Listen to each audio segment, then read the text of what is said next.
जय Bhavani. Exam junction तक study YouTube channel पर आप सभी का स्वागत है। पीसीएस 2024 का विस्तृत विज्ञापन उत्तर प्रदेश लोक सेवा आयोग के द्वारा जारी हो गया। जैसे कि सुबह की वीडियो में आपको बताया गया था कि शाम तक जो है आज से फार्म भी शुरू हो गया। तो पूरी डिटेल यहाँ पे देखिए। सीटों को लेकर के थोड़ा भी मन में संशय मत रखिएगा। सीटें लास्ट तक यानी कि प्रीलिम्स एग्जाम तक बढ़ेंगी और उसकी चर्चा कीजिएगा। पूरा वीडियो ध्यान से देखिएगा। और साथ ही साथ बीपीएससी ने 2024 का कैलेंडर जारी कर दिया गया, इसकी भी चर्चा होगी। और बीपीओ परीक्षा के लिए कम समय बचा है, तो जो भी बीपीओ के अभ्यर्थी हैं वो भी ध्यान दें। पूरा वीडियो ध्यान से देखिएगा। और चैनल पे अगर पहली बार विजिट करें तो चैनल को सब्सक्राइब, लाइक और शेयर करिएगा। तो चलिए वीडियो को शुरू करते हैं और देख लेते हैं आज की बेहद इंपॉर्टेंट न्यूज़ बीसीएस 2024 की विज्ञप्ति।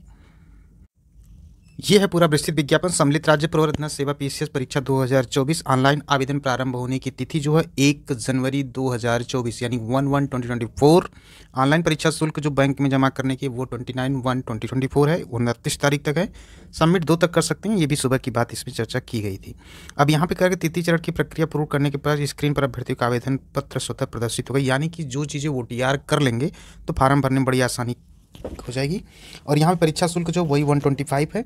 OTR जो है ईमेल के माध्यम से करना है। बाकी की चीज़ें आपको पता ही होंगी। फार्म अगर पहली बार अप्लाई कर रहे हो तो थोड़ा देख लीजिएगा। बाकी चीज़ें वही एज इट इज़ रहती हैं जैसे फार्म अप्लाई किया जाता है उत्तर प्रदेश लोक सेवा के द्वारा। यहाँ पे जो दिया गया थोड़ा सा डेट की बता दें, जो डिग्री होनी चाहिए यहाँ पे बात हो रही है। जो केवल पुरुष अभ्यर्थी जो होंगे पुलिस उपाधीक्षक के लिए 165 हाइट होनी चाहिए, 84 बिना फुलाए फुलाने पर 89 होना चाहिए। शैक्षिक अर्हता के संदर्भ में कृषि सेवा से यदि फार्म अप्लाई करेंगे तो गणित या गणित सांख्यिकी या सांख्यिकी कृषि सांख्यिकी में स्नातकोत्तर होना चाहिए। सहायक नियंत्रक, विधिक मापक, व्यवस्था अधिकारी, इसको लेकर के जो है यहाँ पे आप जरूर देख लीजिएगा, क्योंकि अलग इसके लिए क्वालिफिकेशन होनी जरूरी होती है। उप निबंधक के लिए विधि में स्नातक होना चाहिए। सहायक निदेशक के लिए भी अलग डिग्री होनी चाहिए। आयु सीमा जो है सुबह की वीडियो में बताया गया था 1 जुलाई 2024 से 21 वर्ष और 2 जुलाई 1984 के पूर्व तथा 1 जुलाई 2003 के बाद का नहीं होना चाहिए। अधिकतम आयु सीमा छूट को लेकर कभी सरकार की तरफ से कोई गाइडलाइन नहीं आए, तो इसलिए इसमें छूट का भी कोई प्रोविजन नहीं। बाकी 5 वर्ष की छूट जो दी जाती है उसकी चर्चा की गई है। अब यहाँ पे नीचे स्क्रॉल करते चलेंगे तो यहाँ पे डिटेल नहीं नॉर्मल चीज़ें जैसे कि सारे विज्ञापनों में दिया जाता है उत्तर प्रदेश लोक सेवा के द्वारा, तो इसको देख सकते हैं। यहाँ पे जो दिया गया है सारी चीज़ें जो है एज इट इज़ वही है। इसके बारे में चर्चा जो है समीक्षा अधिकारी का जब आया था तब भी चर्चा की गई थी। अनिवार्य जो विषय है मेंस वाला सामान्य हिंदी निबंध समान अध्ययन के कुल 6 पेपर होंगे। 200 अंक के होंगे समान अध्ययन के, निबंध के 150 होते हैं और 150 अंक जो होता है वो सामान्य हिंदी का होता है। 3 घंटे का प्रश्न पत्र होगा और 9 से 12:30, 2 से 5 के बीच होगा। साक्षात्कार के लिए जो है ये भी सामान्य जागरूकता, बुद्धि, चरित्र, व्यक्ति क्षमता, ये सबको लेकर कुल 100 अंक का साक्षात्कार होता है, ये भी पता होगा। यहाँ पे पूरा डिटेल दिया गया सिलेबस के बारे में। 2 घंटे जो सिलेबस है वही है सामान्य का फर्स्ट का, और सामान्य द्वितीय में भी वही सिलेबस है। मेंस का यहाँ सिलेबस दिया गया है, सारे पेपर जो जीएस के 6 उसके मेंस के यहाँ पे सिलेबस दिए गए हैं। तो ये सारी चीज़ें यहाँ पे जो है पूरा दिया गया है, इसको आप देख लीजिए। पदों की संख्या के बारे में जो 220 है, अब इसके बारे में चर्चा करते हैं पद कितने होंगे। तो मॉर्निंग की वीडियो में आपसे बताया गया था कि पद जो है बढ़ते रहेंगे और पद कब तक बढ़ेंगे इसके बारे में बताया गया। पद कितने बढ़ के जाएंगे तो आपसे बताया गया एग्जाम जंक्शन तक स्टडी यूट्यूब चैनल के प्लेटफॉर्म पे 800 प्लस पद हो जाएंगे। तो ये पद जो है काफ़ी अच्छे खासे होंगे। एक एक पद के बारे में भी बताया गया और लोग क्या बताते हैं उसकी चर्चा हम यहाँ नहीं करेंगे। यहाँ से जो खबर डिलीवर की जाती है ना वो ऑथेंटिक इन्फॉर्मेशन ही होती है, इसलिए इसी को मान के अपनी तैयारी करते रहें। अभी बिल्कुल चिंता में न रहें कि पद इतने कम है, इसको लेकर के बिल्कुल न रहें। पदों की संख्या अच्छी खासी जो पीसीएस 2024 में अब की बार होने वाली है, जो उत्तर प्रदेश लोक सेवा से आज की डेट में विज्ञप्ति जारी हुआ है उसी को लेकर के बात हो रही है। अब जान लेते हैं बिहार पब्लिक सर्विस कमीशन का जो है वो टाइम टेबल यानी कैलेंडर जो है जारी कर दिया गया है।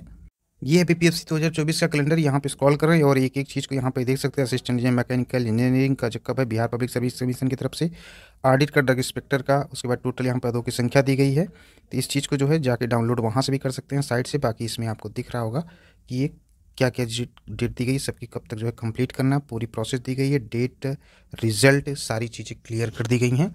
ये है बीपीएससी 2024 का जो है कैलेंडर। अब बात कर लेते हैं UP triple SC. UP triple SC से बीपीओ की परीक्षा की जो भी तैयारी कर रहे हैं उनके लिए अच्छी न्यूज़ ये है कि उत्तर प्रदेश जनता सेवा चयन आयोग के द्वारा जो है बीपीओ की परीक्षा का जो है फरवरी के मिड यानी कि अब की बार फरवरी 29 डेज़ की होगी, फरवरी के मिड में जो है इस परीक्षा का आयोजन जो है यूपी ट्रिपल एससी करा सकता है, जो जानकारी प्राप्त है रही है। इसलिए बीपीओ की तैयारी करते रहे। अकाउंट वालों को सुबह की वीडियो में ही बता दिया गया कब तक होगा। बाकी की कुछ जो अपडेट है उसको थोड़ा सा अगली वीडियो में डालेंगे, क्योंकि ये वीडियो काफ़ी लंबी हो जाती और काफ़ी लंबी वीडियो जो होती है वो थोड़ा बोरिंग हो जाती है, इसलिए खबरों को इतना ही रखा गया। बाकी कुछ और इंपॉर्टेंट खबरें हैं उसके लिए थोड़ा सा इंतजार करिएगा, वो वीडियो आपको मिल जाएगी फिर नेक्स्ट अपडेट में। तो इन्हीं खबरों के साथ इस वीडियो कहीं पे करते हैं समाप्त। फिर मिलते हैं आपसे अगली वीक अपडेट के साथ, जो कि प्रतियोगी छात्रों के लिए काफ़ी इंपॉर्टेंट होती है। खबरें छोटी हों या बड़ी हों, जब भी क्वेश्चन आपसे परीक्षा में पूछा जाए कि राज्य का महाधिवक्ता किस आर्टिकल के तहत होता है, तो ये 165 के तहत होता है। और एक इंपॉर्टेंट क्वेश्चन और पूछता मंत्रिपरिषद को लेकर के, तो मंत्रिपरिषद का उल्लेख जो आर्टिकल 163 से 64 में है, यानी कि सहायता और सलाह देने के लिए राज्यपाल जो होता है 163 के होता है। काफ़ी बार ये क्वेश्चन पूछा गया है। और एक क्वेश्चन और इम्पॉर्टेंट होता है जो कि पूछा जाता है खासकर जो है कि प्रशासनिक संबंध में 256 से 263 तक होता है, यानी कि अगर पूछा जाए भारत के बाहर के राज्य क्षेत्रों के संबंध में संघ की अधिकारिता, तो वो आर्टिकल 260 के अंतर्गत है। तो ठीक है, वीडियो यहीं पे करते हैं समाप्त।